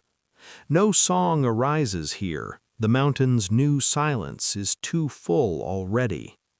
When they reach the valley mouth, the light expands again. A wide plain stretches ahead, bordered by what remains of forest and river.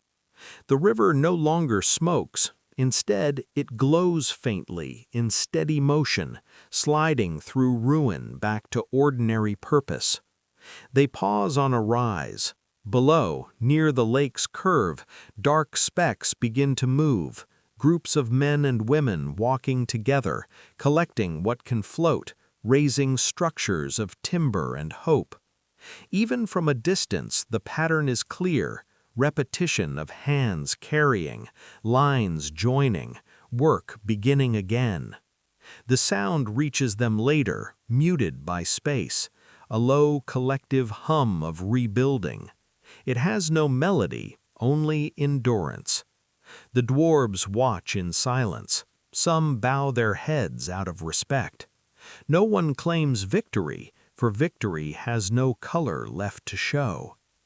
Bilbo feels an odd calm seeing them, one that stretches somewhere beyond pity, admiration, perhaps, for the simple act of staying. They leave the valley's edge and return higher, settling within the outer chambers near daylight, a middle place between mountain and world. For several days they remain there. The weather shifts softly, mist becoming drizzle, drizzle thinning to bright air. The lake below changes tone each morning, silver to gray to blue, but always smooth. No storms come, even the wind behaves gently. During these quiet days, visitors arrive. First, elves, moving like pale shadows through the forested passes. Then men of the lake, carrying small banners stitched hurriedly from sailcloth and rope. Words pass between them, soft but steady, building like waves on distant water. A need grows from beneath the talk, one seeking recompense, another reclaiming right. Yet in this calm telling, even conflict speaks softly, measured, tired at heart. Bilbo listens more than he speaks. He moves among them, sharing fire, bread, and silence.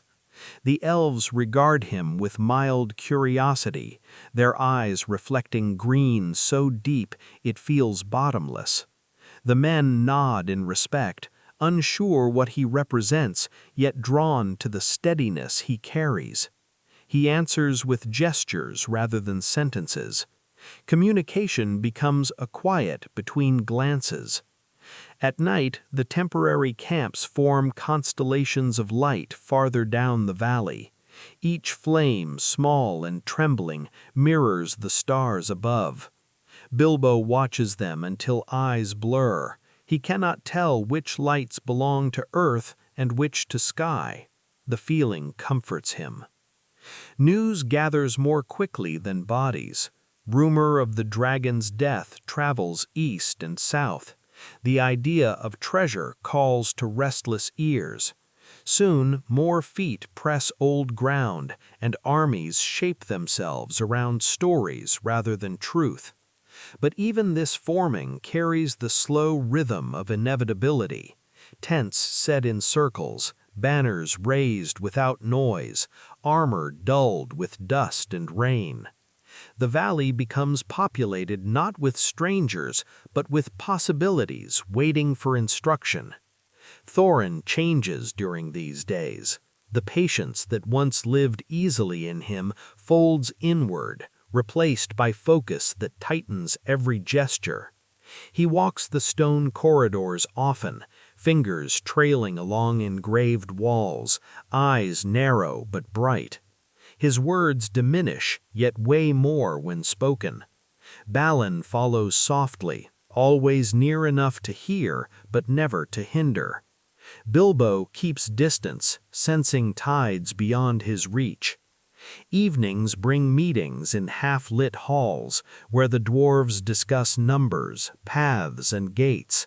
Their voices echo through carved spaces like water rolling pebbles. Bilbo hears, but seldom understands. He spends more time near the openings where air enters, drawing comfort from what lies beyond. The valley lights flicker there, promising simple life untouched by gold. One morning, men arrive bearing a white flag made from cloth of sails washed clean. They bring no threat, only request. The conversation that follows holds no shouting. It unfolds in calm statements, pauses, and listening. Yet every line of meaning towers higher, claims, debts, the language of need. Bilbo feels the space between words widening like the river in flood. When the visitors depart at dusk, the air between mountain and lake thickens, though no rain falls. The next days grow slower still. Clouds gather low, drifting across the peaks as blankets drawn against suspicion. Elven banners bend slightly in the damp air. Human fires smoke rather than burn.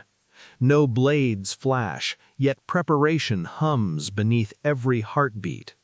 They wait, all of them, for a first signal none wishes to give. Bilbo finds himself walking the outer path each evening, tracing the same loop along stone ledge. The repetition calms him. Sometimes he talks softly to the night, without expecting answer. He speaks of the Shire, of gardens and windows, of round doors catching morning light. The mountain responds with distant echoes, turning his words into thin, gentle music. He feels less alone then. On the morning when balance finally shifts, it does so quietly. A scout returns, wet from mist, saying others advance from the south. New forces drawn by scent of rumor rather than right. The valley now holds three truths: dwarves in stone, elves among trees, men by the river, and far off, others unseen approaching. None desire battle, yet the air carries weight unmistakable, like weather deciding where to rain. Evening arrives heavy but without wind. Torches bloom below like cautious flowers. Between camps stretch open meadows flattened by old smoke, now home to restless expectation. The mountain overlooks it all, indifferent. Bilbo sits on a small rise outside the main gate, his back against cool rock. He watches the valley breathe in shadow. Morning lengthens like a held breath. The air over the valley stands perfectly still, waiting for decisions to take shape. From the mountain's height, the camps below shimmer faintly within early light. The lake glows behind them in thin mist, silver turning slowly to white. Even the birds keep their wings tucked, listening. Bilbo wakes and understands the day has changed, though nothing visible yet declares how. The sound of metal rises faintly from below, sharpened not for rage but ritual, a preparation older than words. The dwarves gathered behind the stone arches talk quietly, arranging positions, their movements deliberate, controlled, heavy with expectation. He feels none of the fever of stories, only the plainness of an event about to happen, one step following another, because that is the shape the world has chosen. Outside, the first horn sounds. It trembles through air like wind across a bottle, long and hollow. Its echo touches tree line, then travels away into hills. The elves answer with a call lighter but unhurried. Between them, the men stand with banners part folded, hesitating in courtesy before decision. From this distance, Bilbo can see no faces, only the slow orchestration of small motions, the turning of heads, the raising of cloth, a hand touching a hilt and then releasing. The mountain's own voice hums beneath it all, rock expanding in sun, stones settling under weight. It balances the human sound with something deeper, endless and even. Bilbo stands near the doorway, feeling each vibration pass gently through his boots. He thinks how sound in air soon ends, but sound through stone travels forever. Then movement. Lines begin to shift, not charging but reforming, each side shaping itself according to nerve and need. The pale armor of the elves catches light like scattered frost, the men's gear duller, the color of the lake bed. The dwarves within the gate all shadow, their outlines woven with the mountain itself. When at last leaders walk forward between the armies to speak, they look less like enemies than mirrors of one another, each carrying fatigue of long years and distance traveled. Words begin, soundless from where Bilbo stands, yet he can feel the rhythm of speech measured by patience, then touched by refusal, then softened again by listening. There is no sudden roar, only murmurs folding into murmurs. The negotiation becomes almost a ceremony of breathing. Inhale, pause, release, another pause. But still it cannot become peace. Intentions crowd too closely. History presses upward through soil. When the moment finally breaks, it breaks gently. The elven ranks glide backward a few steps. The men lower their banners. The dwarves inside the gate tighten their line. It is enough to change air into tension. Nothing louder occurs. And then, like weather obeying hidden signal, darkness moves over mountains beyond them, shapes not of cloud but of wings that blot the sun. The first shadow passes so slowly that at first they think part of sky. Then the cry pours down, not human, not animal, deep as caverns, sharp as ice. The conversation below collapses into warning, horns blended now into a single long tone that carries through valley like river striking metal. The goblins have come, and with them hosts of crawling shapes unseen since elder days. But even in this retelling, it does not rush. It arrives as tide arrives, steady, inevitable, drawn by gravity rather than rage. The valley fills with motion, black and silver and brown merging into gray. The men and elves move together without command. The dwarves open their gates, the stone groaning like a sigh released from restraint. Bilbo watches in silence as the plain reshapes into pattern of survival. Every creature below belongs to the same slow music now, the rhythm of pulse meeting pulse. Sound thickens. Arrows cut the air, dull lines describing patient arcs. Drums begin from somewhere in the foothills, a deep continuous sound resembling a heart magnified. The wind carries smell of dust, not yet blood, the taste of old soil turned by many feet. Bilbo does not flinch. He steps forward enough to see clearly but stays behind the first broken wall, wrapped in the calm that arrives when fear ends its usefulness. The first collision of armies is not thunder, but weather. It folds across the valley like storm folds over sea, beginning at one edge, sweeping through slowly, full of motion, and then leaving stillness again. From his high ledge he sees it less as triumph or loss, and more as color shifting through texture, brown dust rising, silver shapes disappearing within, faint sparks of reflected light flashing like distant stars, then dimming. Time ceases to be hour or minute. It becomes a single stretch of air vibrating with thousands of breathings. The ring in Bilbo's pocket warms slightly, but he does not reach for it. He knows he does not need invisibility. He already exists somewhere apart, between the slow heartbeat of the mountain and the softer one of the sky. When night approaches again, clouds gather thick above, drawn to the heat of bodies and the promise of rain. Lightning trembles silently behind them. No thunder reaches this narration, only color, brief, white, then gone. The battle continues under that faint illumination, each flash freezing movement into sculpture for a fragile instant.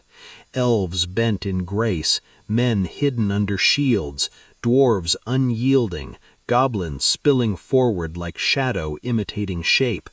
Then darkness resets. Sometime before midnight, a sound different from all others rises, the unmistakable, unmeasured roar of sudden air displaced by wings too wide for the valley. It sweeps close enough to bend trees, to scatter dust into separate lines. Bilbo closes his eyes. He feels instead of sees the great birds descending from the north, eagles drawn by whatever call silence makes when it can no longer remain alone. In their arrival there is no theatrics, only balance, light meeting shadow, sky reclaiming the space that stone and fire had borrowed for too long. When rain finally begins, it falls steady and straight, soaking dust into earth, cooling metal to gray. The noise softens. The valley exhales. The armies that remain standing draw apart, not through decision but exhaustion transformed into respect. No declaration ends it. It simply ceases to continue, as if even conflict yields to rhythm.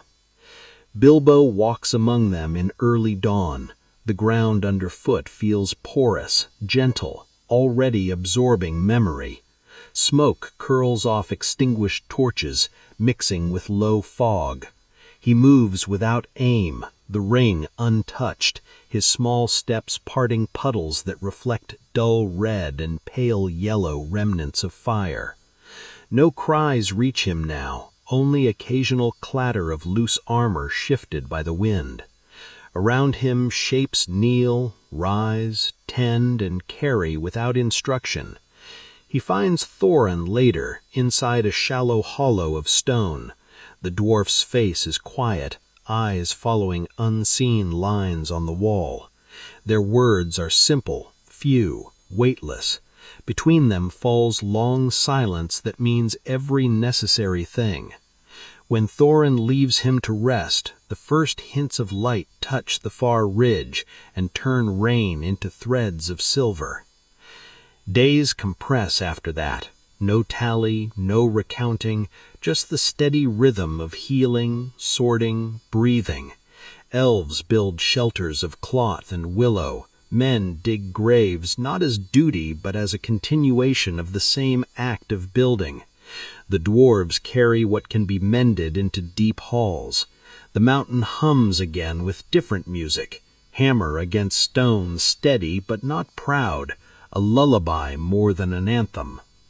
Bilbo helps where he can, tying ropes, carrying water, listening. He speaks often to no one, allowing thoughts to dissolve into air. The nights grow cooler, gentler. Stars return in their full weight, filling every drop of sky. The lake, when seen at distance, shows no trace of flame, only calm reflection that forgets deliberately. When Thorin's time ends, it ends quietly. The hall filled with companions hums low, voices recite and fade. Bilbo stands apart, unable to name what he... Morning comes without edges. The light over the mountain slips through haze, gathering carefully, as if afraid to startle the stone that still sleeps. Bilbo opens his eyes and feels the air already changing, warm, generous, carrying scents more earthy than mineral. Autumn approaches, blending gold and gray in even balance. It is a good day to begin walking again. The camp below is almost gone.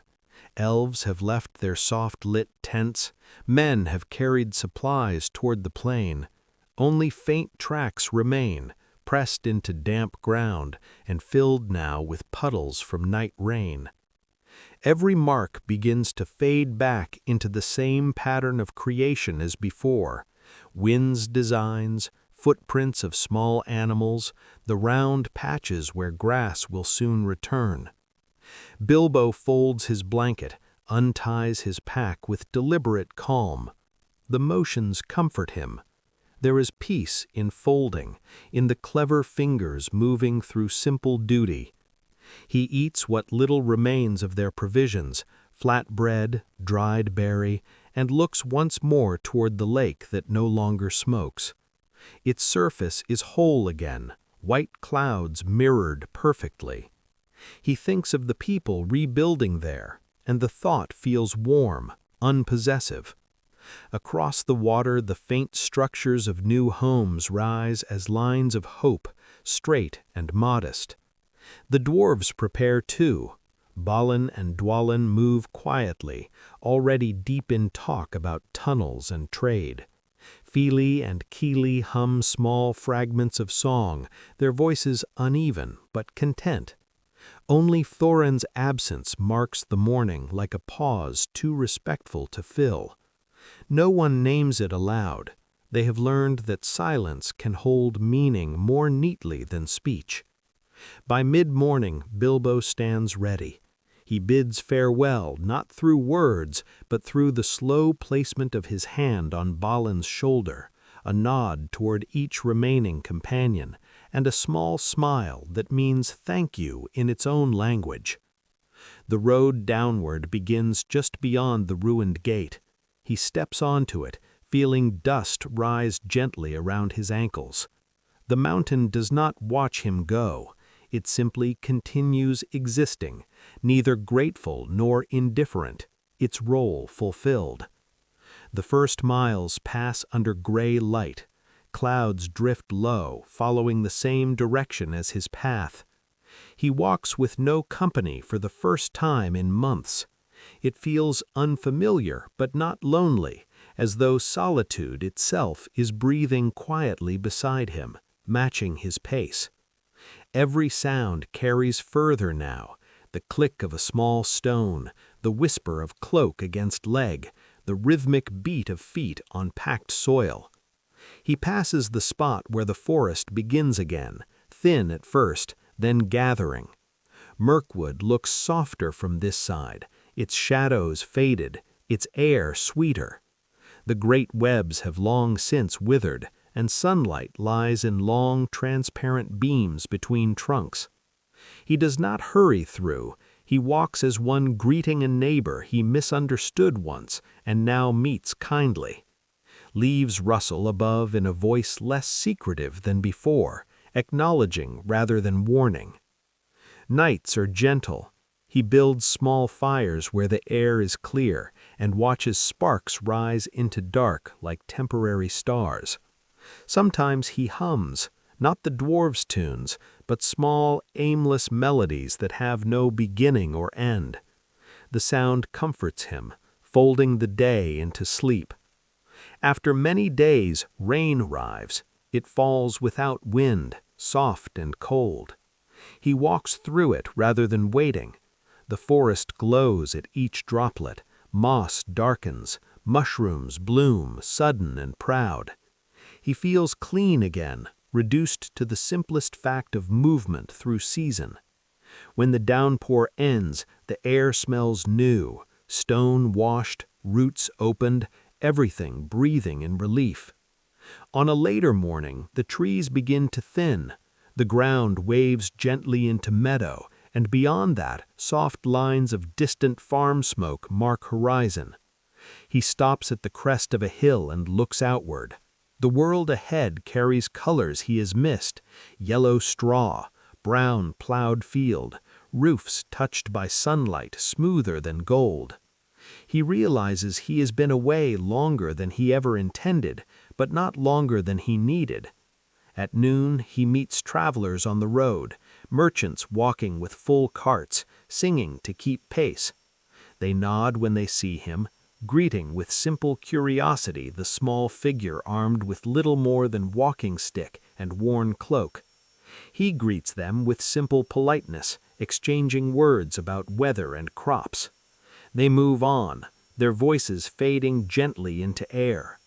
For a while, the sound lingers like another form of wind.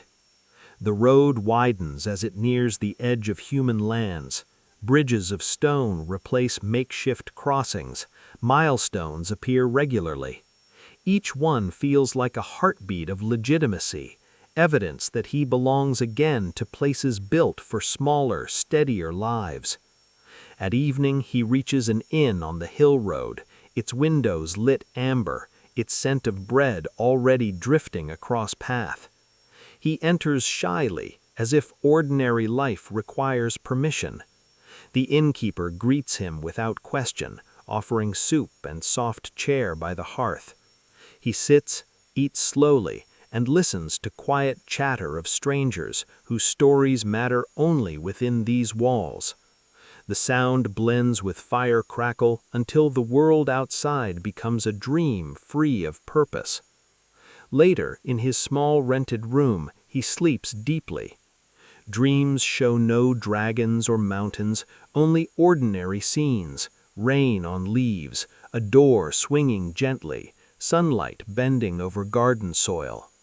He wakes once during the night and smiles, realizing that even adventure eventually learns to whisper.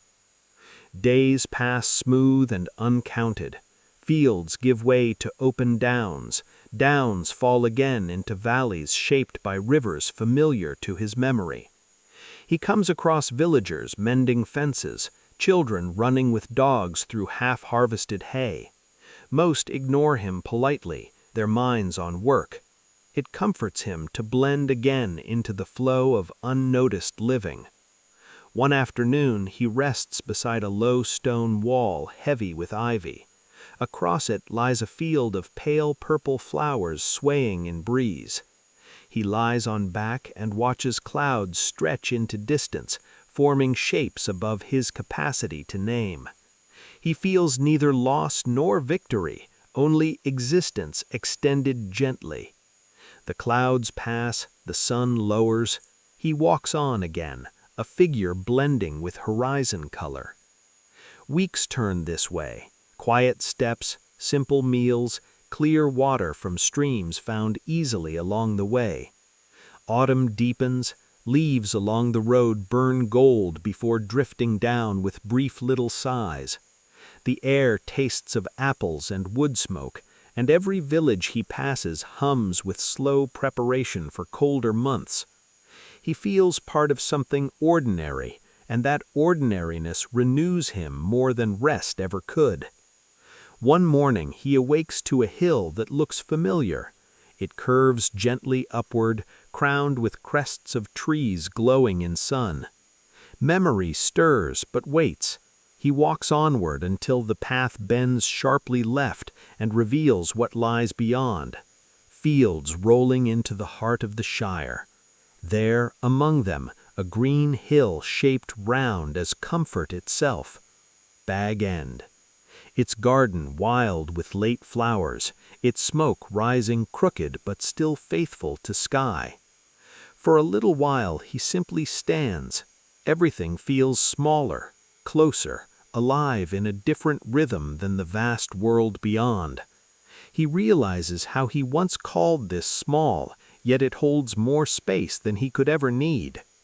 Steps slow in last approach.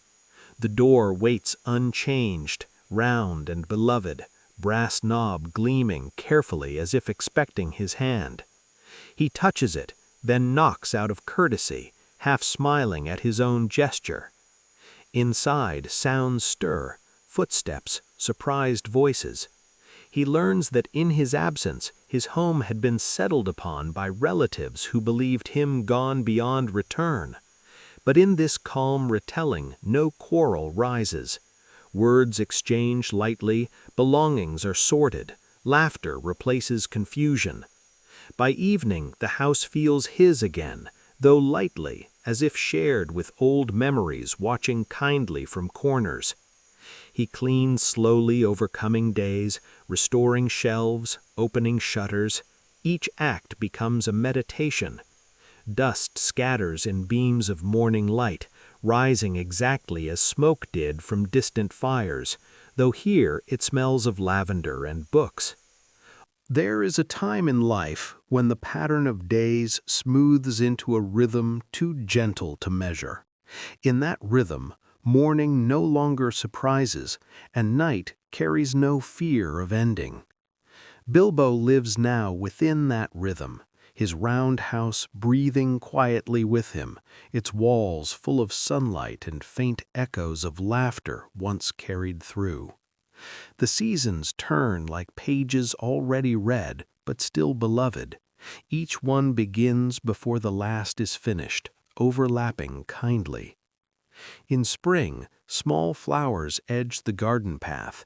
He kneels to prune and to listen. The bees carry on their slow debate, each hum distinct. He sometimes speaks to them as if continuing an old conversation left halfway through in a crisis long forgotten. His voice has grown softer with the years, roughened at edges yet kind. When he pauses to rest his hands against the cool soil, he feels warmth rising from beneath. It is the same warmth that once belonged to long roads, only quieter now, rooted instead of wandering.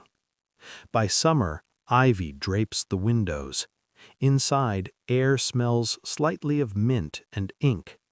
The desk by the front window remains cluttered with half-written notes, short reflections set down in the calm hour between breakfast and afternoon nap. The handwriting loops carefully, steady like his breath. He writes not to record greatness, but to remember texture, the taste of forest rain gathering on lips, the amber shadow cast by barrels adrift on moonlit water, the tremor of stone before wing. Each detail he writes and then leaves open like seed upon paper, content that someone else may or may not read. The book itself feels alive under his hand, swelling faintly where pages thicken with time. Often a knock echoes through the door. Neighbors bring loaves, ask advice about soil or weather. Children lean forward on tiptoe, curious about the Hobbit who once went out. He never denies the stories, only speaks them down to human scale. The dragon, when described, becomes a wind mistaken for voice.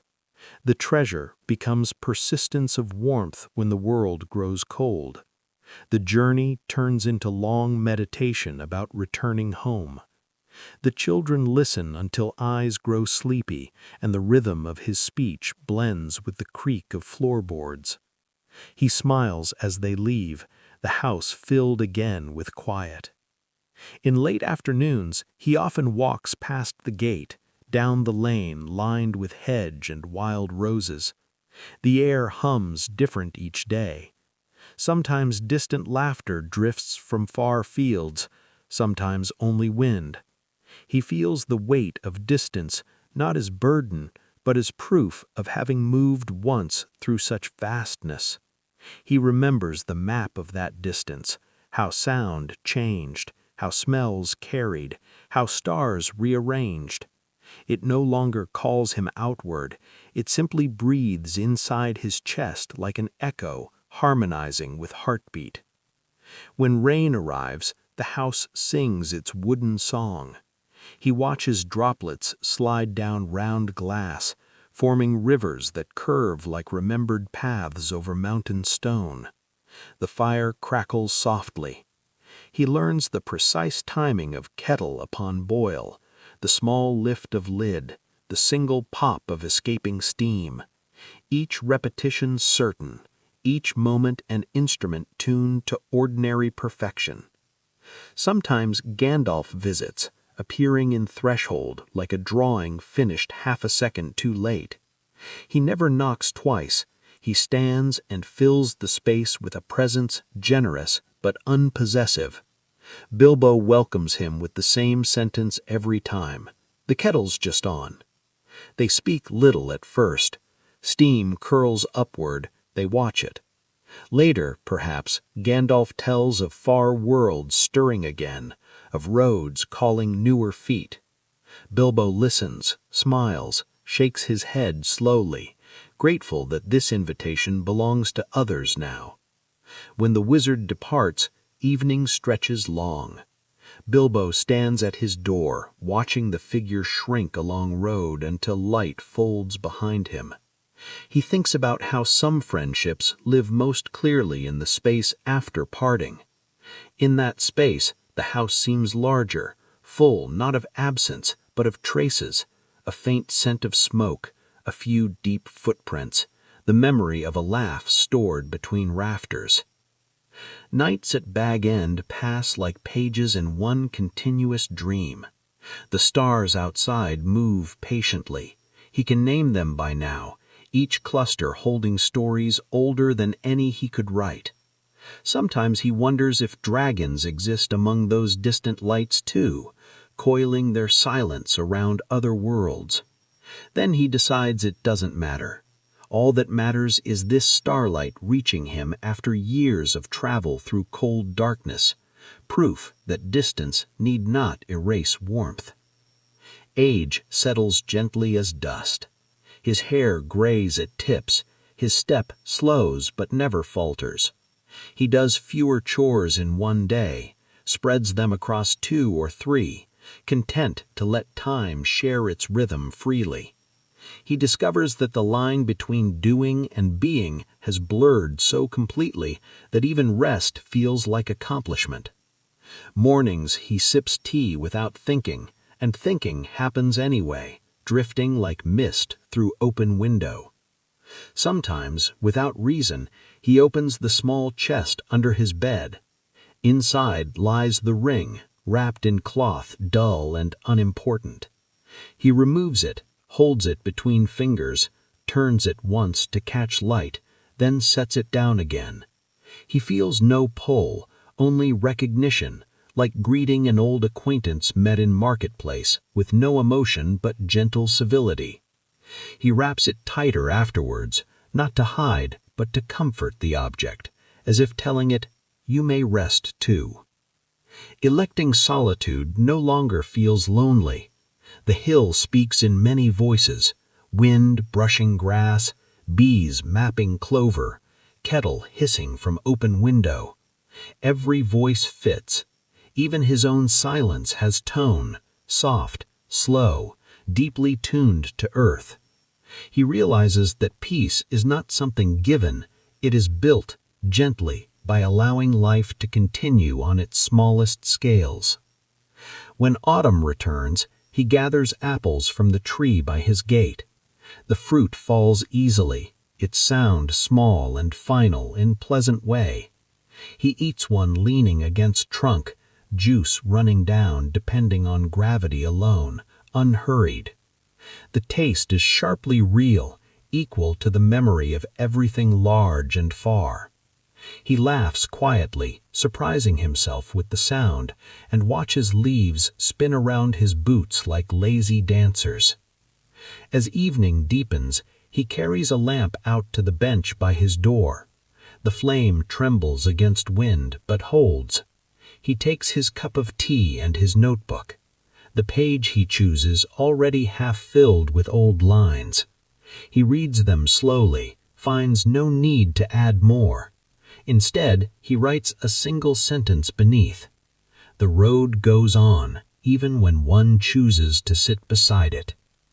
He sets down pen, blowing lightly until ink dries. The lamp burns low, halo shrinking, surrounding him with gold, the hue of memory. Some nights he walks beyond his yard to gaze at the horizon. He traces where paths once led, the faint roll of starlight over fields stretching north. Beyond that, mountains faint as breath. He recalls every companion, each voice folded now into the rhythm of wind and water. He whispers their names without sorrow, a litany of gratitude. When silence answers, he finds it friendly. Winter one year brings snow deeper than usual. It folds itself against door in high, smooth drift. Bilbo digs a path out, smiling at the effort, each shovel stroke a small echo of great deeds now healed into simplicity. Inside again, he lights every candle at once. The house glows as if remembering other fires. He sits near hearth and opens window slightly to listen. The snow outside hushes even the wind. It is so quiet that he can hear his own heartbeat, steady as a clock, whispering the simplest message: here, now, still. During slower hours near dusk, memories visit like gentle guests. He recalls the curve of Rivendell's river, the smell of pine around Beorn's fields, the dim green of forest lit by trapped sunlight. He remembers a voice of wizard calling across hilltop, the warm chorus of dwarves waking the night with songs that had more longing than sound. Each returns distinctly, yet none asks him to leave again.